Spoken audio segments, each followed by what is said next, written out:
الله والله والله والله الله والله.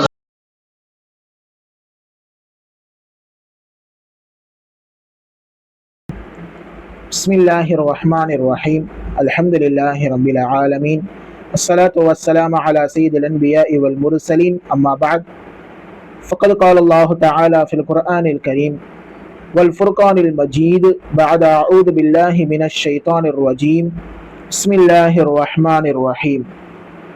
حتى إذا أتوا على وادي النمل قالت نملة يا أيها النمل ادخلوا مساكنكم لا يحطمنكم سليمان وجنوده وهم لا يشعرون. صدق الله العظيم. رب اشرح لي صدري ويسر لي أمري واحلل عقدة من لساني يفقهوا قولي. رب يسر ولا تعسر وتمم بالخير وبك نستعين. سبحانك لا علم لنا إلا ما علمتنا إنك أنت العليم الحكيم. எல்லா புகழும் புகழ்ச்சியும் ஏக வல்லவனாகிய அல்லாஹு ஜல்லஷானஹு வ தஆலா ஒருவனுக்கே உரித்தாகுக. கண்மணி நாயகம் முஹம்மது ரசூலுல்லாஹ் ஸல்லல்லாஹு அலைஹி வஸல்லம் அவர்களின் மீதும் அன்னாரது அடிச்சுவடுகளை அப்படியே பின்பற்றி நடந்த சத்திய சஹாபாக்கள், தாபிஈன்கள், தபஉ தாபிஈன்கள், ஹுஃபாத்கள், ஷுஹதாக்கள், நல்லோர்கள், பெரியோர்கள் என இந்த உம்மத்தினர்களாகிய நம் அனைவரின் மீதும் எல்லாம் வல்ல அல்லாஹ்வின் நல்லருள் என்றென்றும் நிறைவாக உண்டாவதாக, ஆமீன். சங்கைக்குரியவர்களே, திருக்குரான் கூறும் உயிரினங்கள் என்கிற தொடரில் இன்றைக்கு நம் சிந்தனைக்கு அல்லாஹ் படைத்த ஓர் உயிரினம், திருக்குரானில் இருக்கக்கூடிய ஓர் உயிரினம், இன்னும் சொல்ல போனால் அதன் பெயரிலேயே அல்லாஹு தாலா ஒரு சூறாவை இறக்கி வைத்திருக்கின்றான். அப்படிப்பட்ட ஓர் உயிரினம், மிகவும் அளவிலும் சிறிய உயிரினம், ஒரு அற்பமான ஓர் உயிரினம் என்று நாம் சொல்லலாம். அப்படிப்பட்ட ஒரு எறும்பை பற்றி இன்றைக்கு நாம் நமது சிந்தனைக்கு பார்க்க போகிறோம். எறும்புகள் இருக்கின்றதே மிகவும் அளவில் சிறியது. அதே போன்று எறும்புகள், பெரிய எறும்புகளும் இருக்கின்றன, இன்னும் சிறிய எறும்புகளும் இருக்கின்றன. நாம் அனைத்து எறும்புகளும் பார்த்தது உண்டு. திருக்குரானில் வரக்கூடிய இந்த எறும்பு இருக்கின்றதே, இது பெரிய எறும்பை பற்றி தான் இங்க அல்லாஹு தாலா சொல்லி காட்டுகின்றான்.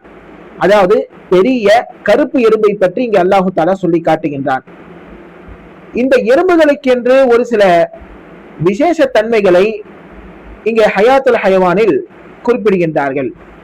அதாவது எறும்புகள் எப்பொழுதும் ஒழுக்கமாக ஒன்றாகத்தான் செல்லும், தனித்தனியாக பிரிந்து செல்லாது. அணிவகுத்து வரிசையாக செல்லக்கூடிய அந்த ஒரு தன்மை, அந்த ஒரு பண்பு, அந்த ஒரு ஒழுக்கம் எறும்புகளிடத்தில் இருக்கின்றது. ஆனால் மனிதர்களிடத்தில் அப்படி இருக்கின்றதா என்று பார்த்தால் நாம் சற்று இங்கே எறும்புகளிடத்திலிருந்து ஒரு பாடத்தை நாம் கற்றுக்கொள்ள வேண்டும். அவைகள் எல்லாம் வரிசையாக செல்லும். அடுத்தபடியாக இந்த எறும்பிற்கு அல்லாஹு தஆலா கொடுத்த ஒரு மிகப்பெரிய ஒரு ஆற்றல் என்னவென்று சொன்னால், சேமித்து வைக்கும்.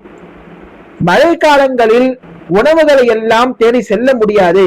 எனவே எல்லாமே வெயில் காலத்திலேயே என்ன செய்து கொள்ளும் என்று சொன்னால், உணவுகள் எல்லாம் சேமித்து வைத்து வைத்து வைத்து தங்களுடைய வீடுகளில் அது அமைத்துக் கொள்ளும்.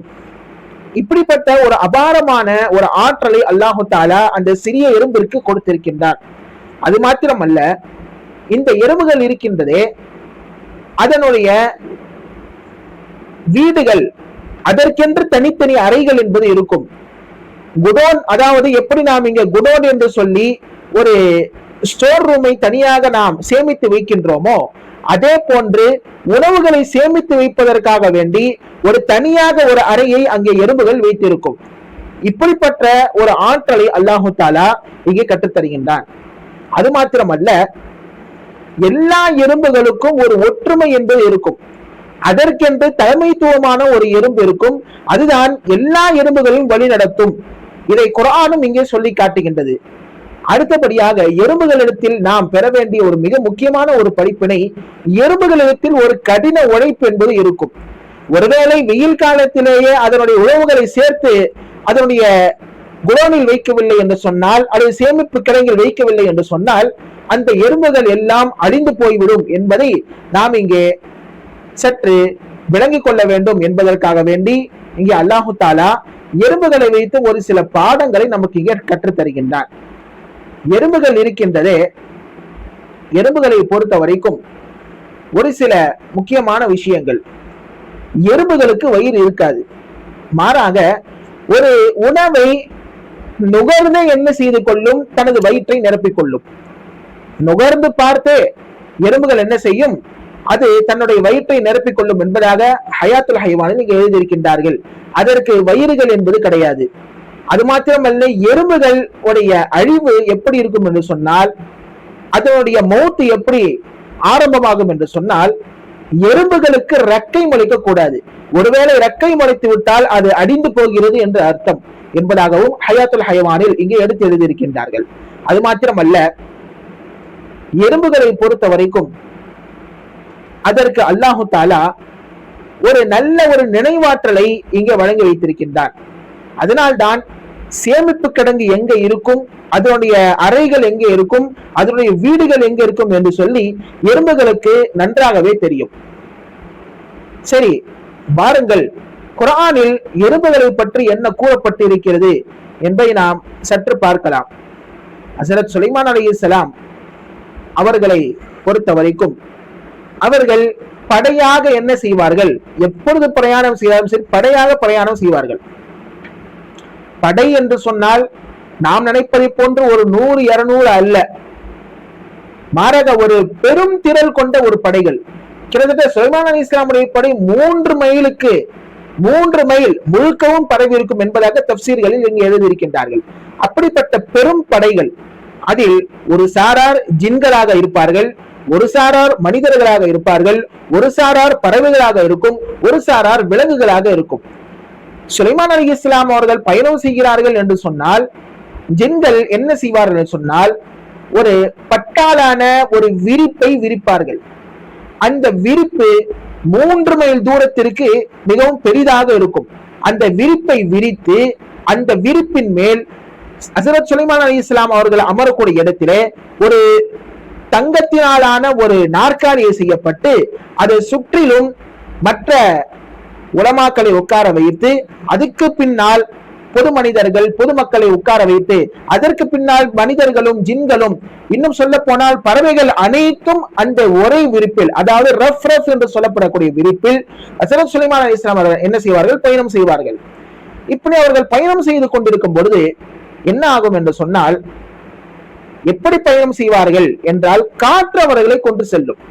ஏனென்றால் அல்லாஹு தாலா ஹஸரத் சுலைமான் அலைஹிஸ்ஸலாம் அவர்களுக்கு காற்றை வசப்படுத்தி கொடுத்திருக்கின்றான். அந்த காற்றின் மூலமாக ஹஸரத் சுலைமான் அலைஹிஸ்ஸலாம் என்ன செய்வார்கள், அந்த ரஃப் என்ற விருப்பின் மீது ஏறி அனைவரும் அமர்ந்து கொள்வார்கள். அந்த காற்று என்ன செய்யும், இவர்கள் நாடிய திசையின் பக்கம் சென்று கொண்டே இருக்கும். இப்படி சென்று கொண்டிருக்கும் பொழுதுதான் ஷாம் தேசத்தை நெருங்குகிற பொழுது 3 மைலுக்கு முன்னாடியே, அதாவது சுலைமான் அலைஹிஸ்ஸலாம் அவர்களுடைய படை 3 மைலுக்கு முன்னால் அங்கே பறந்து வருகிறது.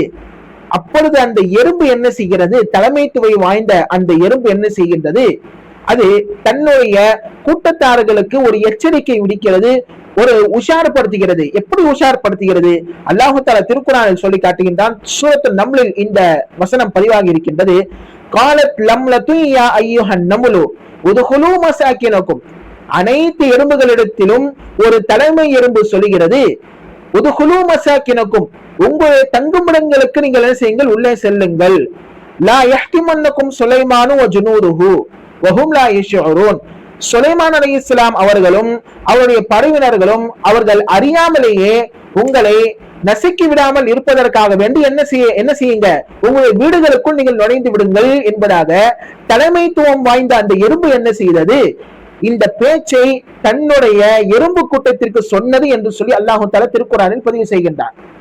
இப்போ இந்த பேச்சு 3 மைலுக்கு அப்பால் இருக்கக்கூடிய சுலைமான் அலைஹிஸ்ஸலாம் எப்படி கேட்டது என்று சொன்னால், சுலைமான் அலைஹிஸ்ஸலாம் அவர்களுக்கு அல்லாஹ் தஆலா கொடுத்த ஒரு மாபெரும் ஒரு நியாமத் என்னவென்று சொன்னால், காற்றை அல்லாஹு தஆலா வசப்படுத்தி கொடுத்தான். அந்த காற்று என்ன செய்தது சொன்னால், எறும்பு பேசியதை அப்படியே சுலைமான் அலைஹிஸ்ஸலாம் அவருடைய காதில் போய் போட்டது. இதை கேட்ட ஹஸரத் சுலைமான் அலைஹிஸ்ஸலாம் அவர்கள், குர்ஆன் சொல்லுகிறது, ஃபதபஸ்ஸம ضاحكا من قولها, அந்த எறும்பு பேசியதை கேட்ட ஹஸரத் சுலைமான் அலைஹிஸ்ஸலாம் என்ன செய்தார்கள் சொன்னால், ஃபதபஸ்ஸம, முதலில் புன்முறுவல் பூத்தார்கள், புன்முறுவல் பூத்து பின்பு சிரித்தார்கள் என்று குர்ஆன் பதிவு செய்கின்றது. அது மாத்திரமல்லாமல் அல்லாஹ்விற்கு அங்கே நன்றியை செலுத்துகின்றார்கள். யா அல்லாஹ், எனக்கு கொடுத்த நியாமத்திற்கு உனக்கு நான் நன்றி செலுத்துகிறேன் என்று சொல்லி எல்லாம் இங்கே அல்லாஹு தஆலாவை புகழ்ந்து பேசினார்கள் என்று சொல்லி சூரத்து நம்லில் வரக்கூடிய 18-19 வசனங்களில் அல்லாஹு தஆலா சொல்லி காட்டுகின்றான். அப்படி இந்த எறும்புக்கும் சுலைமான் அலைஹிஸ்ஸலாமுக்கும் என்ன ஒரு தொடர்பு என்பது ஏற்பட்டது என்பதை நாம் தொடர்ந்து பார்க்கலாம். சுலைமான் அலைஹிஸ்ஸலாம் அவர்கள் உண்மையில் பறந்துதான் வருகிறார்கள். ஆனால் எறும்பு கூட்டங்கள் என்ன நினைத்துக் கொண்டது, தலைமை எறும்பு அவர்கள் நடந்துதான் வருகிறார்கள் என்ற அந்த ஒரு சந்தேகத்தில் மற்ற எறும்புகளை அங்கே உஷார் செய்தது என்பதை நாம் இங்கே பார்க்க வேண்டும். ஆக முதலில் எறும்பிற்கு பேசக்கூடிய ஒரு தன்மை இருக்கிறது என்று சொல்லி திருக்குரான் 1400 வருடங்களுக்கு முன்னால் சொல்லிவிட்டது. ஆனால் தற்போதைய விஞ்ஞானம் இப்பொழுதுதான் கண்டுபிடித்திருக்கின்றது எறும்புகளுக்கு பேசக்கூடிய தன்மை இருக்கிறது என்று சொல்லி. இது முதலாவது பாடத்தை அல்லாஹு தஆலா இங்கே சொல்லி காட்டுகின்றான். இரண்டாவதாக ஒரு படிப்பினை என்னவென்று சொன்னால், தலைமை பொறுப்பு என்று வந்துவிட்டால் தனது உடன் இருப்பவர்களின் மீது கவலை என்பது வர வேண்டும். யாரும் எந்த விதமான ஆபத்திலும் சிக்கிவிடக் கூடாது, அனைவரும் பாதுகாப்பாக இருக்க வேண்டும் என்று சொல்லி ஒரு கவலை வர வேண்டும் என்று சொல்லி திருக்குரான் இங்கே எறும்புகளின் விஷயத்தில் இங்கே அல்லாஹு தஆலா நமக்கு இதை சொல்லி காட்டுகின்றான். ஆக ஒருவருக்கு தலைமை பதவி கிடைத்து விட்டால், தலைமை பொறுப்பு வந்துவிட்டால், அது என்னதான் குடும்பத்திலாக இருக்கட்டும் அல்லது பெரிய பெரிய போஸ்டிங்காக இருக்கட்டும், அவர்களுக்கு தன் சமுதாய மக்களின் மீது கவலை என்பது வர வேண்டும். கவலை வந்தால்தான் அவர் உண்மையான ஒரு தலைவராக இருப்பாரே தவிர, கவலை இல்லை என்று சொன்னால் அவர் உண்மையான தலைவராக இருக்க மாட்டார். ஆக இங்க இரண்டாவது ஒரு செய்தி இங்கே குர்ஆன் நமக்கு இங்கே சொல்லி காட்டுகின்றது. எறும்பு மூலியமாக தலைமைத்துவம் என்பது வந்துவிட்டால் கவலை என்பது தானாக வந்துவிட வேண்டும். மூன்றாவதாக இங்கே நமக்கு ஒரு படிப்பினை, கவலையோடு சேர்ந்து எச்சரிக்கையும் இருக்க வேண்டும். வெறும் கவலை மட்டும் இருந்தா போதுமா? கவலை மட்டும் இருந்தால் போதாது. எறும்பு எப்படி மற்ற எறும்புகளுக்கு எச்சரிக்கை செய்ததோ, அந்த தலைமைத்துவை வாழ்ந்த அந்த எறும்பு எப்படி மற்ற எறும்புகளுக்கு எச்சரிக்கை செய்ததோ, அதே போன்று அந்த தலைமை பொறுப்பில் இருப்பவர்கள் என்ன செய்ய வேண்டும், மற்றவர்களை அச்சமூட்டி எச்சரிக்கை செய்ய வேண்டும். அவர்கள் தவறான பாதையில் சென்றால் நாம் அந்த பாதையை சீராக்கி கொடுத்து நல்வழியில் இட்டு செல்ல வேண்டும் என்ற ஒரு செய்தியும் இங்கே திருக்குரான் எறும்புகளின் மூலியமாக நமக்கு இங்கே சொல்லித் தருகின்றது. அடுத்தபடியாக இங்கே நான்காவதாக ஒரு பாடத்தை அல்லாஹ் தஆலா சொல்லி தருகின்றான். அதாவது சுலைமான் அலைஹிஸ்ஸலாமுடைய பணிவு எந்த அளவிற்கு இருக்கிறது என்பதை நாம் இங்கே சற்று கவனிக்க வேண்டும். சுலைமான் அலைஹிஸ்ஸலாமுடைய பணிவு, அவர்கள் அந்த எறும்புடைய பேச்சை கேட்காம என்ன செய்திருக்கலாம், அப்படியே போயிருக்கலாம். ஆனால் குர்ஆன் சொல்கிறது, அவர்கள் புன்முறுவல் பூத்தார்கள், சிரித்தார்கள். அது மாத்திரமல்லாமல் அல்லாஹ்விற்கு நன்றி செலுத்தினார்கள். சரி, ஏன் புன்முறுவல் பூத்தார்கள், சிரித்தார்கள் என்று சொன்னால், இங்கே ஹஸரத் சுலைமான் அலைஹிஸ்ஸலாம் அவர்களுக்கு இந்த எறும்பின் மொழிகளை அல்லாஹ் தஆலா கற்றுக் கொடுத்ததற்காக அவர்கள் சிரித்தார்கள். அது மாத்திரமல்லாமல் நன்றியும் சொன்னார்கள். இன்னும் சொல்ல போனால், இந்த எறும்புகள் இருக்கின்றதே, அது சுலைமான் அலைஹிஸ்ஸலாம் அவருடைய கூட்டத்தார்களை பழித்து சொல்லவில்லை. மாறாக அவர்கள் அனைவரும் உத்தமர்கள் தான். ஆனால் வஹும் லா யஷ்உரூன், தங்களை அறியாமல் என்ன செய்து விடுவார்கள், உங்களை என்ன மிதித்து விடுவார்கள். எனவே என்ன செய்திருங்க, உங்களுடைய வீடுகளுக்கு நீங்கள் சென்று விடுங்கள். அப்ப தெரிந்தே ஒரு நபி என்ன செய்ய மாட்டார். இங்க நபியுடைய பண்பையும் இங்க அல்லாஹ் தஆலா சொல்லி காட்டுகின்றான். தெரிந்தே ஒரு நபி என்ன செய்ய மாட்டார், அந்த நபியும் அந்த படைகளும் ஒரு உயிரை கொலை செய்ய மாட்டார்கள். தெரியாமல் வேண்டுமானால் உங்களை மிதிப்படலாம், உங்களின் மீது மிதிப்படலாம். எனவே நீங்கள் என்ன செய்து கொள்ளுங்கள், உங்கள் வீடுகளுக்கு செல்லுங்கள் என்று சொல்லி அந்த தலைமைத்துவமை வாய்ந்த அந்த எறும்பு என்ன செய்தது, அந்த மற்ற எறும்புகளுக்கு சொன்னதை அல்லாஹு தஆலா திருக்குர்ஆனில் சொல்லி காட்டுகின்றான். ஆக இங்க சுலைமான் அலைஹிஸ்ஸலாமுடைய பண்பும் இங்கே புலப்படுகிறது. இங்க அந்த எறும்பினுடைய தலைமைத்துவமும் இங்கே புலப்படுகிறது. அந்த எறும்பினுடைய கவலை, அந்த எறும்பின் எச்சரிக்கையும் எல்லாம் இங்கே அல்லாஹு தஆலா இந்த ஒற்றை வசனத்தில் இங்கே சொல்லி காட்டுகின்றான்.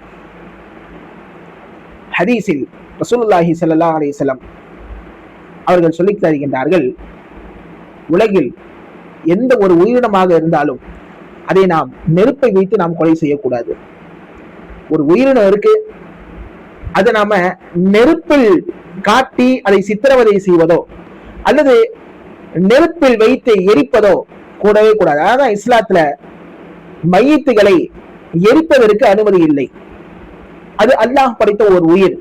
அதே போன்றுதான் எறும்புகளையும் நெருப்பை வைத்து எரிப்பதற்கு மார்க்கத்தில் அனுமதி இல்லை. ஒரு நபி பற்றி ஹதீஸில் வருகிறது, புகாரி ஷெரீஃபில் பதிவு செய்யப்பட்டுள்ளது. ஒரு நபி என்ன செய்தார் என்று சொன்னால், ஒரு மரத்தடியில் சாய்ந்து அமர்ந்து கொண்டிருந்தார்கள். அப்படி அமர்ந்து கொண்டிருக்கும் பொழுது அங்கு உள்ள எறும்பு என்ன செய்தது, அவர்கள் கடித்து விட்டது. கடித்து விட்டதின் காரணத்தினால் அந்த நபி என்ன செய்கின்றார்கள், அவர்களோடு இருந்த அந்த தோழர்களிடத்தில் ஏவுகின்றார்கள், இந்த மரத்தை நீங்கள் எரித்து விடுங்கள், அதாவது அந்த மரத்தில் உள்ள அந்த எறும்புகளை எல்லாம் எரித்து விடுங்கள் என்று சொல்லி கட்டளை பிறப்பிக்கும் பொழுதுதான் அல்லாஹு தஆலா அந்த நபிக்கு வஹி அறிவிக்கின்றான். என்ன, உங்களை கடிச்சது ஒரு எறும்பு, அந்த ஒரு எறும்பிற்கு பதிலாக ஒரு கூட்டத்தையும் நீங்கள் அனுப்பீர்களா என்று சொல்லி அல்லாஹு தஆலா கேட்டான் என்று ரசூலுல்லாஹி ஸல்லல்லாஹு அலைஹி வஸல்லம் அவர்கள் சொல்லக்கூடிய ஹதீஸ் புகாரி முஸ்லிமில் இங்கே பதிவு செய்யப்பட்டுள்ளது. சரி, சுலைமான் அலைஹிஸ்ஸலாம் அவருடைய காலத்தில் வாழ்ந்த அந்த எறும்பு இருக்கின்றதே, அந்த பெரிய எறும்பு, கருப்பு எறும்பு, நாம எல்லாம் பார்த்திருப்போம், கருப்பு கலர்ல பெருசா அந்த எறும்பு இருக்கும். அந்த எறும்பிற்கு அரபியில் இப்படி பேர் சொல்வார்கள், நம்லத்து சுலைமானி என்பதாக சொல்வார்கள், சுலைமானின் எறும்பு என்பதாக சொல்வார்கள், சுலைமான் எறும்பு என்று சொல்வார்கள். சரி, அந்த எறும்பு ஆனா பெண்ணா என்று சொல்லி நாம் பார்க்கும்போது ஒருவர் அப்படிதான் என்ன செஞ்சாரு, எப்படியாச்சும் ஹஸரத் இமாம் அபூ ஹனீஃபா ரஹ்மத்துல்லாஹி அலைஹி மடக்கணும் அப்படின்னு சொல்லி இந்த ஒரு கேள்வியை கேட்டார்கள். என்ன கேள்வி கேட்டாங்க அப்படின்னா, குர்ஆன்ல வரக்கூடிய சுலைமான் அலைஹிஸ்ஸலாமுடைய சம்பவத்துல வரக்கூடிய அந்த எறும்பு இருக்குதே, அது ஆனா பெண்ணா அப்படின்னு சொல்லி ஒருத்தர் கேட்டார். ஹஸரத் இமாம் அபூ ஹனீஃபா ரஹ்மத்துல்லாஹி அலைஹி அவர்கள் சற்றும் தயங்காமல் அது பெண் எறும்பு என்பதாக சொன்னார்கள். எல்லாத்துக்கும் ஒரு ஆச்சரியம், வந்த அந்த கேள்வி கேட்ட மனிதருக்கும் ஒரு ஆச்சரியம், எப்படி சற்று யோசிக்காம பெண் எறும்பு அப்படின்னு சொன்னாங்க அப்படின்னு சொன்னா எப்படி நீங்கள் சொல்லுகிறீர்கள், அதற்குண்டான ஆதாரம் என்ன என்று சொன்னால், அதற்கு ஹஸரத் இமாம் அபூ ஹனீஃபா ரஹ்மத்துல்லாஹி அலைஹி அவர்கள் குர்ஆனியை ஒரு ஆதாரமாக காட்டுகின்றார்கள். என்ன தெரியுமா, நாம் தற்போது ஓதிய வசனது அல்லாஹு தஆலா சொல்வது காலத் நம்லத்து என்பதாக அல்லாஹு தஆலா சொல்லுகின்றான். காலத் அதாவது அரபியுடைய இலக்கண இலக்கியம் படித்தவர்களுக்கு தெரியும், கால என்று சொன்னால் அது ஆண் பாலை குறிக்கும். கால என்றால் சொன்னான், அதாவது ஒரு ஆண் பேசினான் என்ற அர்த்தம், ஒரு ஆண் சொன்னான் என்ற அர்த்தம். இதே காலத் என்று சொன்னால் பெண் பால், ஒரு பெண் சொன்னால் என்ற அர்த்தம். ஆக இங்க அல்லாஹ் தஆலா சொல்வது காலத் என்பதாக சொல்லுகின்றான். எறும்பு சொன்னது, அந்த பெண் எறும்பு சொன்னது என்று சொல்லி குர்ஆன் சொல்லுகிறது. ஆக அந்த எறும்பு எப்படித்தான் இருக்கும், பெண் எறும்பாகத்தான் இருக்கும் என்று சொல்லி ஹஸரத் இமாம் அபூ ஹனீஃபா ரஹ்மத்துல்லாஹி அலைஹி அவர்கள் வந்த அந்த எதிரியாருடைய வாயை அடைத்தார்கள் என்று சொல்லி நாம் இங்கே வரலாறுகளில் காண முடியும். ஆக இப்படி எறும்புகளை பற்றி பல்வேறு விதமான சுவாரஸ்யமான விஷயங்கள் இங்கே இருக்கின்றன. சரி, இந்த எறும்பு பேசிய பின்னால் சுலைமான் அலைஹிஸ்ஸலாம் என்ன செய்யறாங்க, மெதுவாக என்ன செய்கின்றார்கள், அந்த எறும்பு இருக்கக்கூடிய அந்த ஓடையின் பக்கம், அந்த பள்ளத்தாக்கின் பக்கம் இங்கே செல்கின்றார்கள். இப்படி செல்லும் பொழுது என்ன சொன்னால், எந்த எறும்பு பேசியதோ அந்த தலைமை எறும்பு இடத்தில் ஹஸரத் சுலைமான் அலைஹிஸ்ஸலாம் அவர்கள் பேசுகின்றார்கள். என்ன பேசுறாங்க அப்படின்னு சொன்னா, அல்லாஹ்வின் நபியே, அந்த எறும்பு சுலைமான் அலைஹிஸ்ஸலாம் கிட்ட பேசுது, அல்லாஹ்வின் நபியே, உங்களுடைய பெயர் சுலைமான் அப்படிங்கிறது எனக்கு தெரியும், உங்களுடைய தந்தை பெயர் தாவூத் என்று சொல்லி எனக்கும் தெரியும். ஆனா தாவூத் என்ற பெயரும் சரி, சுலைமான் என்ற பெயரும் சரி ஏன் உங்களுக்கு வைக்கப்பட்டது தெரியுமா அப்படின்னு யார் சொல்லிச்சு? எறும்பு. ஒரு எறும்பு. அப்ப இந்த வரலாறு மூலியமாக இங்க நமக்கு புலப்படுவது என்னவென்றால், ஒவ்வொரு உயிரினங்களுக்கும் தங்கள் கூட்டத்தார்களுக்கு அனுப்பப்பட்ட நபிமார்களுடைய பெயர் கண்டிப்பாக தெரிஞ்சிருக்கும். ஆனா இங்க வருத்தமான விஷயம் என்ன தெரியுமா? நாம முஹம்மது ரசூலுல்லாஹி ஸல்லல்லாஹு அலைஹி வஸல்லம் உம்மத்தாக இருந்து நிறைய பேருக்கு நம்ம நபியுடைய பெயரே தெரியல. ஆனால் உயிரினங்கள், 5 அறிவு உள்ள உயிரினங்கள், 4 அறிவு உள்ள உயிரினங்கள் எல்லாம் தங்களுடைய நபியுடைய பெயரை தெரிந்து வைத்திருக்கின்றது. இன்னும் சொல்ல போனால் நபியவர்களை பற்றி சொல்ல வேண்டும். மரங்கள் எல்லாம் வந்து சலாம் சொன்னது என்பதாக ஹதீஸ்கள் எல்லாம் நாம் பார்க்கிறோம். ஆக மற்ற உயிரினங்களுக்கு நபி அவர்களை தெரியும், நபி அவர்களை பெயரும் தெரியும். ஆனால் 6 அறிவு உள்ள குர்ஆனை ஓதக்கூடிய நன்றாக படிப்பறிவு இருக்கக்கூடிய நமக்கு என்ன செய்யல? பெரும்பாலானவர்களுக்கு நமது நபியோருடைய பெயரே என்னன்னு தெரியல. குறிப்பாக சின்ன சின்ன பிள்ளைகளுக்கு நம்ம நபியோருடைய பெயர் என்னன்னு தெரியல. ஆக இங்க வருத்தமான விஷயம் இதுதான். அப்ப அந்த எறும்பு என்ன செய்தது? சுலைமான் அலைஹிஸ்ஸலாம்கிட்ட பார்த்து, உங்களுக்கே சுலைமானின் பெயர் வந்துச்சு, உங்களுக்கே தாவூது என்று பெயர் வந்தது தெரியுமா என்று சொல்லி கேட்கும் பொழுது சுலைமான் அலைஹிஸ்ஸலாம் அவங்க என்ன சொன்னாங்க? தெரியாதுன்றாங்க. ரொம்ப அப்படியே பந்தாவா பில்டப்பாலாம் காட்டி என்ன செய்யல, எனக்கு நல்லா தெரியும் அப்படின்னு சொல்லல. எறும்பிடத்தில் அங்கே பணிவை வெளிப்படுத்துகிறார்கள் ஹஜ்ரத் சுலைமான் அலைஹிஸ்ஸலாம். அப்ப அந்த எறும்பு சொன்னதா, தங்களுக்கு, அதாவது உங்களுடைய தந்தைக்கு தாவூத் என்ற அந்த பெயர் வந்தது ஏனென்று சொன்னால், அவர்கள் இதயத்தில் உள்ள அனைத்து விதமான புண்ணுக்கு மருந்தை வைத்தார்கள். அனைத்து விதமான புண்ணுக்கு மருந்தை வைத்தார்கள். ஜபூர் என்ற அந்த வேதம் ஹஜ்ரத் தாவூத் அலைஹிஸ்ஸலாம் அவர்களுக்கு வழங்கப்பட்டது. அதை ஓதினால் உள்ளங்களுக்கு ஒரு அமைதியை தரும். அனைவரும் உட்கார்ந்து கேட்பார்கள். எந்த அளவிற்கு என்று சொன்னால், ஹதீஸில் வரும், எல்லா பறவைகளும் எல்லா ஜீவராசிகளும் ஹஜ்ரத் தாவூத் அலைஹிஸ்ஸலாம் அவர்களை சூழ்ந்து கொள்ளும். அப்ப இதை பார்த்த ஷைத்தான் என்ன செஞ்சான்? அப்பொழுது கண்டுபிடித்ததான் இசைக்கருவிகள். ஆக உங்களுடைய தந்தை ஹஜ்ரத் தாவூத் அலைஹிஸ்ஸலாம் அவர்கள் இதயங்களுக்கு மருந்திட்டு வந்தார்கள். அதாவது அரபியில தவா, தா என்று சொன்னால் மருந்து என்று அர்த்தம். மருந்து அல்லது குணப்படுத்தக்கூடியது என்ற அர்த்தம். அதனால்தான் தாவூத் என்பதாக உங்களுடைய தந்தைக்கு பெயர் வைக்கப்பட்டிருக்கிறது என்று அந்த எறும்பு என்ன செய்ய சுலைமான் சொல்லிச்சு. சரி, உங்களுக்கு ஏன் சுலைமான் என்ற பெயர் வந்தது தெரியுமா? அப்பவும் சொல்றாங்க தெரியாதுங்கிறாங்க. உங்களுக்கு சுலைமான் என்ற பெயர் வந்தது இதனால் தெரியுமா? நீங்கள் சலீமானவர்கள். சலீம் என்று சொன்னால் அதாவது தாங்கள் களங்கமற்றவராக இருக்கிறீர்கள். களங்கமற்றவராக இருப்பதால் சலீமுடைய அந்த தஸ்கீர் சுலைம் என்பதாக வரும். அதனால் உங்களுக்கு சுலைமான் என்று அல்லாஹு தஆலா உங்களுக்கு பெயர் வைத்தான் என்று சொல்லி ஒரு எறும்பு என்ன செய்தது? ஹஜ்ரத் சுலைமான் அலைஹிஸ்ஸலாம் அவர்களை பார்த்து, இன்னும் சொல்ல போனால் உலகை ஆளக்கூடிய, மற்ற எல்லா உயிரினங்களையும் ஆளக்கூடிய, ஜின்களை ஆளக்கூடிய, இன்னும் மனிதர்களை ஆளக்கூடிய, ஷைத்தான்களை ஆளக்கூடிய உலகளாவிய அந்த அரசரிடத்தில் ஒரு எறும்பு என்ன செய்தது? உங்களுக்கு பேர் ஏன் வந்துச்சுன்னு தெரியுமா என்று சொல்லி பேசியிருக்கிறது. ஹஜ்ரத் சுலைமான் அலைஹிஸ்ஸலாம் அவர்களும் என்ன செய்திருக்கின்றார்கள்? பணிவாக அந்த கேள்விகளை எல்லாம், அந்த பதிலை எல்லாம் அங்க எதிர்பார்த்து அமர்ந்து கேட்டார்கள் என்று சொல்லி இங்க வரலாறு பதிவாகி இருக்கிறது. ஆக இங்க இன்னொரு செய்தியும் கூட, பதவியில் இருப்பவர்கள் மக்கள் ஏதாவது தன் தேவைக்கென்று கூப்பிட்டால் அவர்கள் சென்று என்ன தேவை என்று கேட்க வேண்டும். பொறுமையாக இருக்க வேண்டும். அவர்கள் பேசக்கூடிய பேச்சை நன்றாக செவிமடுக்க வேண்டும் என்ற ஒரு செய்தியும் இங்கே அல்லாஹு தஆலா எறும்பின் மூலியமாக நமக்கு இங்கே சொல்லி காட்டுகின்றான். சரி, இப்போ எறும்பை கனவில் காண்பதால் என்னென்ன பயன்கள் என்று சொன்னால், யார் எறும்பை கனவில் பார்க்கிறார்களோ அவர்கள் மிகவும் பலகீனமான மனிதர்களாக இருப்பார்கள்.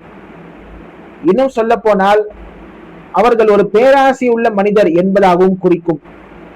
அது மாத்திரமல்லாமல் ஒரு ஊருக்குள்ளாக எறும்பு நுழைவதை பார்த்தால் அவருடைய ஊருக்கு ஒரு படை உள்ளே வந்து என்ன செய்யும், தாக்கும் என்பதாகவும் ஹயாத்துல் ஹயவானில் இங்கே எழுதியிருக்கின்றார்கள். அது மாத்திரமல்ல, யார் எறும்பு பேசுவதை கனவில் கண்டார், எறும்பு பேசுவதை போன்று கனவில் பார்த்தால் அவருக்கு நிறைய கயிறுகளும் பரக்கத்துகளும் வந்து சேரும் என்று சொல்லி இங்கே எடுத்து எழுதியிருக்கின்றார்கள். இன்னும் சொல்ல போனால், யார் தனது தனது படுக்கையில் எறும்பை பார்க்கிறார்களோ, தனது படுக்கை விரிப்புல எறும்பை யார் பார்க்கின்றார்களோ அவர்களுக்கு குழந்தைகள் அதிகமாக பிறக்கும் என்று சொல்லி ஹயாத்துல் ஹயவானில் இங்கே எடுத்து எழுதியிருக்கின்றார்கள். அது மாத்திரமல்ல, யார் தனது வீட்டிலிருந்து எறும்பை வெளியேறுவதாக கனவில் பார்க்கிறார்களோ தனது குடும்பத்தில் உள்ள எண்ணிக்கை குறையும் என்று சொல்லி ஹயாத்துல் ஹயவானில் இங்கே எடுத்து எழுதியிருக்கின்றார்கள். அது மாத்திரமல்ல, ஒரு எறும்பு தன் இடத்தை விட்டு வேறொரு இடத்திற்கு பறந்து சென்று விட்டதை போன்று கனவை கண்டால் அந்த வீட்டில் ஒரு நோயாளி இருப்பார், அந்த நோயாளி அந்த நோயின் மூலியமாகவே மரணிப்பார் என்பதாகவும் இங்கே ஹயாத்துல் ஹயவானில் எடுத்து எழுதியிருக்கின்றார்கள்.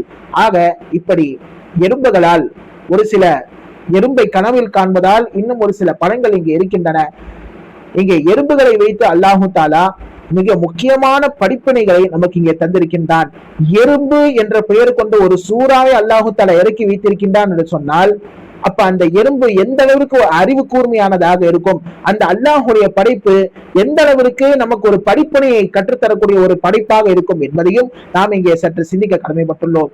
ஆக எல்லாம் வல்ல இறைவன் அல்லாஹுடைய படைப்பனங்களை சிந்தித்து அல்லாஹ்வை அறியக்கூடிய தௌஃபீக்கை எல்லாம் வல்ல இறைவன் நம் அனைவருக்கும் நல்க புரிவானாக. ஆமீன். வ ஆகிரு தஅவானா அல்ஹம்துலில்லாஹி ரப்பில் ஆலமீன். அஸ்ஸலாமு அலைக்கும் வரஹ்மத்துல்லாஹி வபரகாத்துஹு.